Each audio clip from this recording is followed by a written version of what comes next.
Noong early 2023, may isang local guide sa Panay na nagkwento ng isang karanasang hindi niya pa rin makalimutan hanggang ngayon.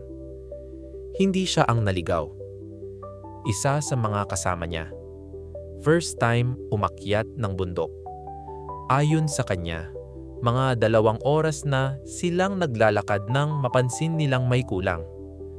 Isa sa kasama nila. Nawawala. Agad silang naghanap. Paulit-ulit nilang tinatawag ang pangalan niya. Pero walang sumasagot. Pagkalipas ng mga 40 minutes, nakita rin nila siya. Nakaupo sa ilalim ng puno. Pagod. Litong-lito. Tapos paulit-ulit niyang sinasabi, "Kanina pa ako sumisigaw. Bakit hindi niyo ako narinig?" Ang mas weird pa, yung lugar kung saan siya nakita. Wala pang 500 meters mula sa trail. Habang nagpapahinga sila, may lumapit na matandang taga roon. Hindi niya tinanong kung saan sila galing. Hindi rin kung may nasaktan. Isa lang ang sinabi niya. May narinig ba siyang tumatawa? Tahimik lahat. Tapos tumingin siya sa lalaking naligaw. Baliktarin mo ang suot mong damit. Sa maraming lugar sa Visayas, hindi na bago ang ganitong payo. Kapag naliligaw ka sa gubat, kapag pakiramdam mo paikot-ikot ka na lang, or kapag may naririnig kang halakhak na hindi mo alam kung saan galing, may mga naniniwala na hindi ka dapat tumakbo. Hindi ka rin dapat sumigaw. Ang gagawin mo lang, baliktarin mo ang suot mong damit. Sa unang tingin, parang simpleng pamahiin lang. Pero habang mas pinapakinggan mo ang mga kwento, mas lumalabas ang isang mas malaking tanong.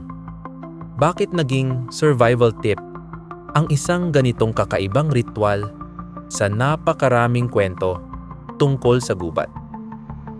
At bakit hanggang ngayon, may mga tao pa ring sumusunod dito? Kapag narinig natin ang salitang naligaw, ang iniisip agad natin, wrong turn, maling daan, maling desisyon. Pero sa mga kwento tungkol sa tambaloslos, hindi ganun kasimple. Hindi raw basta nawawala ang tao. Parang unti-unti siyang inililihis ng mismong paligid. Sa simula, normal lang lahat. May malinaw na trail, may kasamang naglalakad. Alam mo kung nasaan ka. Hanggang sa mapapansin mo, parang pamilyar na yung paligid. Yung punong nadaanan mo kanina, nandyan na ulit. Yung malaking bato na akala mo nalagpasan mo na, nasa harap mo na naman. Tapos habang tumatagal, mas bumibilis ka. Mas kinakabahan. Mas nagmamadali. Hanggang sa dumating yung point na hindi mo na alam kung alin ang tama. Nakakagulat isipin. Pero ito mismo ang isa sa pinaka-common na experience ng mga taong tunay na naliligaw sa gubat. At dito nagsisimula yung mas malaking tanong. Kung pare-pareho ang nararanasan nila, ano ba talaga ang nangyayari sa loob ng gubat? Kung babasahin mo ang iba't ibang kwento tungkol sa mga taong naliligaw sa gubat, mapapansin mong paulit-ulit lumalabas ang parehong mga detalye. Pakiramdam nila, diretso lang ang lakad nila. Pero paulit-ulit silang bumabalik sa parehong lugar. May naririnig silang mga tunog na hindi nila mahanap kung saan nanggagaling. At karamihan sa kanila, sinasabing bigla na lang silang nakaramdam ng matinding kaba. Kung science ang tatanungin, may paliwanag dito. Kung folklore naman ang tatanungin, iba ang sagot. At kung ang mga matatandang lumaki malapit sa kagubatan ang kakausapin, malamang may ikatlo pa silang paliwanag. Sa loob ng maraming taon, Tatlong ideya ang paulit-ulit na lumalabas. Una, baka naligaw lang talaga ang tao. Pangalawa, baka nililin lang siya ng mismong kagubatan. At pangatlo, baka may kung anong ayaw siyang palabasin. Hindi pare-pareho ang mga sagot, pero kapansin-pansin na pare-pareho ang tanong. Bakit parang may mga taong nawawala kahit hindi naman sila ganoon kalayo sa dinadaanan nilang trail? May mga search and rescue teams sa iba't ibang bahagi ng mundo na nakaranas ng ganitong sitwasyon.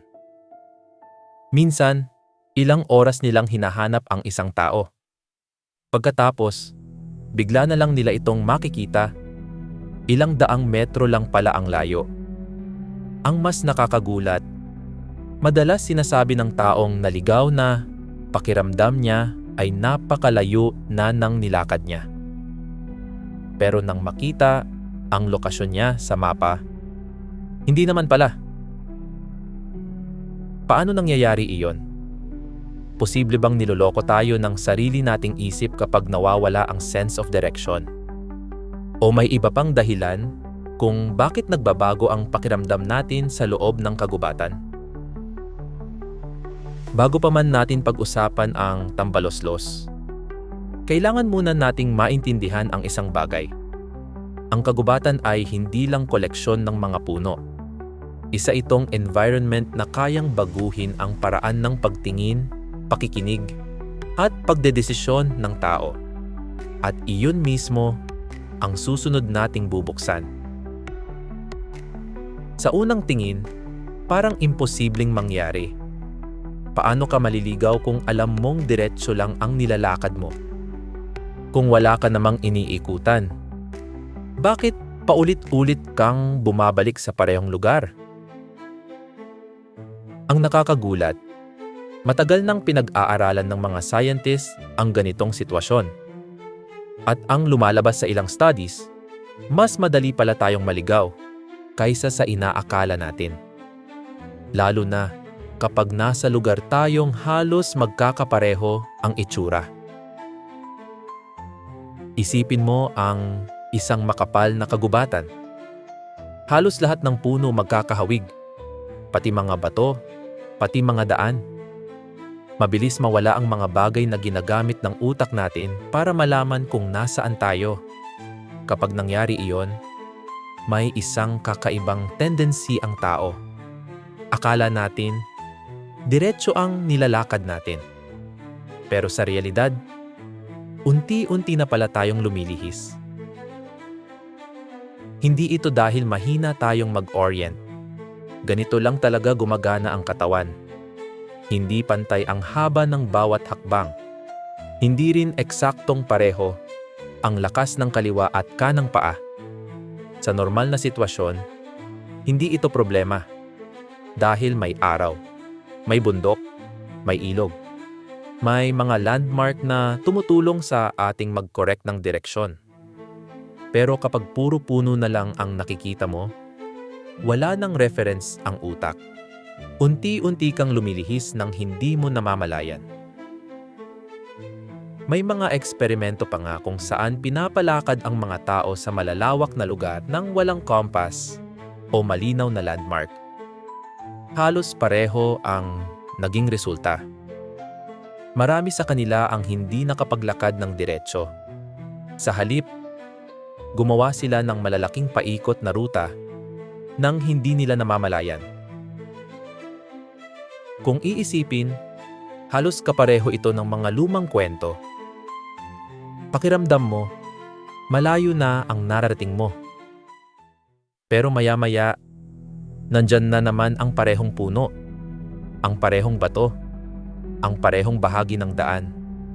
Doon nagsisimulang pumasok ang kaba. At kapag dumating na ang panic, mas lalo pang humihirap mag-isip ng malinaw. Pero hindi lang direksyon ang nagbabago sa loob ng kagubatan. Pati ang paraan ng pagkarinig natin. Kapag makapal ang mga puno at hindi pantay ang lupa, iba ang kilos ng tunog.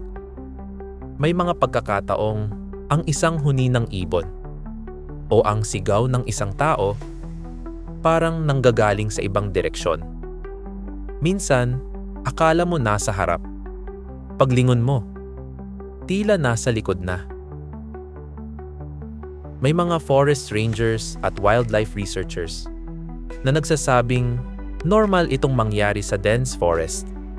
Hindi dahil may misteryosong puwersa, kundi dahil ang hugis ng lupain, kapal ng mga puno, at direksyon ng hangin ay kayang baguhin ang paraan ng paglalakbay ng tunog. Sa madaling salita, hindi lang mata ang nalilito sa loob ng gubat, pati tainga. At marahil, dito nagsisimulang magtagpo ang science at folklore. Dahil kung ang isang taong pagod, naliligaw, at kinakabahan ay makarinig ng tunog na hindi niya matukoy kung saan nanggagaling, madaling isipin na may kung anong sumusunod sa kanya. Pero sa Visayas, hindi iyon ang naging paliwanag. Hindi nila sinabing nalito lang ang tao. May pangalan sila sa nilalang na sinasabing nasa likod ng lahat ng ito. Tambaloslos. Hanggang ngayon, walang iisang bersyon ng tambaloslos. Depende kung saang bahagi ng Visayas mo maririnig ang kwento, may mga detalye itong nagbabago. May nagsasabing isa itong mabalahibong nilalang na kahawig ng tao. May iba namang inilalarawan itong parang isang matandang lalaki na bigla na lang sumusulpot sa gitna ng gubat. Pero kahit magkakaiba ang kwento, may ilang detalye na halos hindi nawawala. Una, halos palaging sa kagubatan ito iniuugnay. Hindi sa baryo, hindi sa tabing dagat, hindi rin sa mga abandonadong bahay. Parang may malinaw na hangganan ang lugar nito. At kapag lumampas ang tao sa hangganang iyon ng walang pag-iingat, doon nagsisimula ang mga kwento. Pangalawa, hindi raw nito basta sinasaktan ang tao. Sa halip, inililigaw muna nito ang kanyang biktima. Paulit-ulit, hanggang mapagod, hanggang mataranta, hanggang hindi na niya malaman kung alin ang tamang direksyon. Kung iisipin, kakaiba ito kumpara sa ibang nilalang sa ating folklore. Marami sa kanila ang inilalarawang agresibo. Ang tambaloslos, mas parang naghihintay na ikaw mismo ang magkamali. At dito pumapasok ang isa sa pinakausap-usapang bahagi ng alamat. Sa maraming bersyon ng kwento, sinasabing may kakaibang anyo ang tambaloslos. Isang detalyeng madalas ikinukwento ng mga matatanda, pero bihirang ipaliwanag kung bakit mahalaga. Ayon sa paniniwala, ang hindi pangkaraniwang laki ng maselang bahagi ng kanyang katawan ang naglilimita sa kanyang paningin. Ito rin daw ang dahilan kung bakit may kakaibang paraan para makatakas. Kapag binaliktad mo ang suot mong damit, nalilito ang nilalang at hindi ka na nito matutunton. Sa panahon ngayon, madaling isipin na isa lang itong kakaibang bahagi ng alamat. Pero sa anthropology, may isang bagay na madalas napapansin. Sa maraming sinaunang kultura, ang mga nilalang sa folklore ay hindi basta binibigyan ng kakaibang anyo para lang maging nakakatakot. Kadalasan, bawat detalye ay may simbolikong kahulugan. Hindi man natin alam kung ano mismo ang ibig sabihin nito sa orihinal na kwento. Malinaw na hindi ito idinagdag ng walang dahilan. Mas kawili-wili pa rito ang mismong ritual. Bakit pagbabaliktad ng damit? Bakit hindi pagtakbo? Bakit hindi pagdarasal? O bakit hindi pagtatago? Sa dami ng pwedeng isipin, bakit iyon ang paulit-ulit na ipinapayo sa iba't ibang komunidad? Kapag pinagsama-sama ang iba't ibang bersyon ng alamat, parang iisa ang mensahe. Kapag naligaw ka, huwag mong hayaang lamunin ka ng panik. Huminto, gumawa ng isang simpleng ritual. At bago ka muling kumilos, mag-isip muna. Posible bang ang pagbabaliktad ng damit ay hindi talaga tungkol sa mismong damit? Posible bang isa lang itong paraan para putulin ang takbo ng takot at bigyan ang isip ng pagkakataong kumalma? Hindi natin alam kung iyon nga ang orihinal na layunin ng alamat. At wala ring historical evidence na makapagpapatunay nito. Pero may isang bagay na mahirap balewalain. Sa loob ng daan-daang taon, naipasa ang kwentong ito sa iba't ibang henerasyon. At kasabay nitong naipasa ang isang simpleng paalala. Kapag naligaw ka sa gubat, ang pinakadelikadong kalaban ay maaaring hindi ang nilalang na nasa kwento, kundi ang takot na unti-unting kumukuha ng kontrol sa isip mo. Pero kung ang alamat ay nagtuturo ng survival, bakit may kahalintulad na paniniwala tungkol sa pagbabaliktad ng damit sa ibang bahagi ng mundo? Nagkataon lang ba iyon? O may mas malalim pang paliwanag? Kung may isang bagay na nakakagulat tungkol sa alamat ng tambaloslos, ito ang katotohanang hindi lang sa Pilipinas may ganitong paniniwala.